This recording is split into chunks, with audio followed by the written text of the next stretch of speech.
Jeremiah chapter 9, New International Version. Oh, that my head were a spring of water, and my eyes a fountain of tears!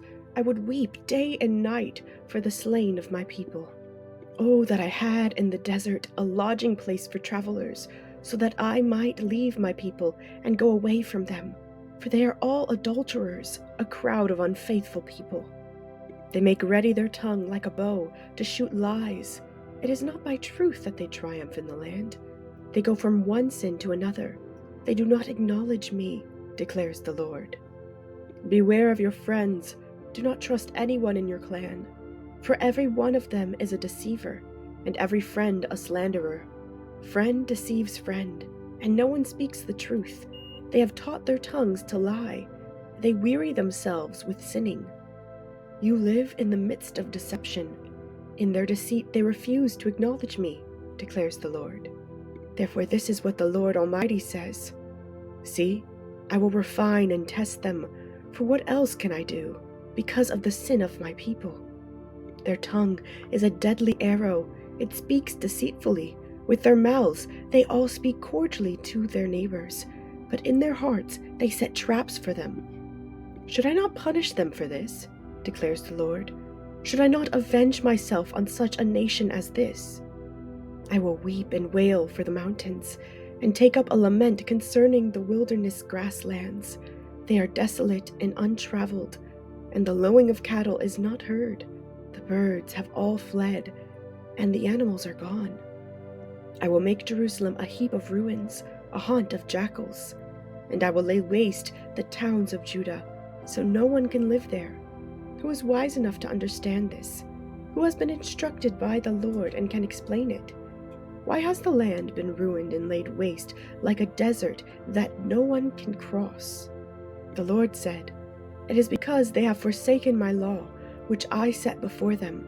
They have not obeyed me or followed my law. Instead, they have followed the stubbornness of their hearts. They have followed the Baals as their ancestors taught them. Therefore this is what the Lord Almighty, the God of Israel, says.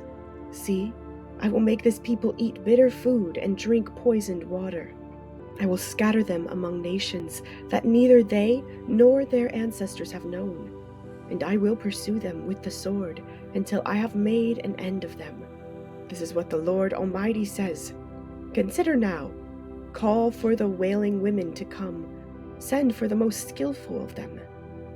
Let them come quickly and wail over us, till our eyes overflow with tears and water streams from our eyelids. The sound of wailing is heard from Zion. How ruined we are! How great is our shame! We must leave our land, because our houses are in ruins. Now, you women, hear the word of the Lord. Open your ears to the words of his mouth. Teach your daughters how to wail. Teach one another a lament. Death has climbed in through our windows and has entered our fortresses. It has removed the children from the streets and the young men from the public squares. Say, this is what the Lord declares. Dead bodies will lie like dung on the open field, like cut grain behind the reaper, with no one to gather them. This is what the Lord says. Let not the wise boast of their wisdom, or the strong boast of their strength, or the rich boast of their riches. But let the one who boasts boast about this, that they have the understanding to know me, that I am the Lord, who exercises kindness, justice, and righteousness on earth. For in these I delight, declares the Lord. The days are coming, declares the Lord, when I will punish all who are circumcised only in the flesh. Egypt, Judah, Edom, Ammon, Moab, and all who live in the wilderness in distant places. For all these nations are really uncircumcised, and even the whole house of Israel is uncircumcised in heart.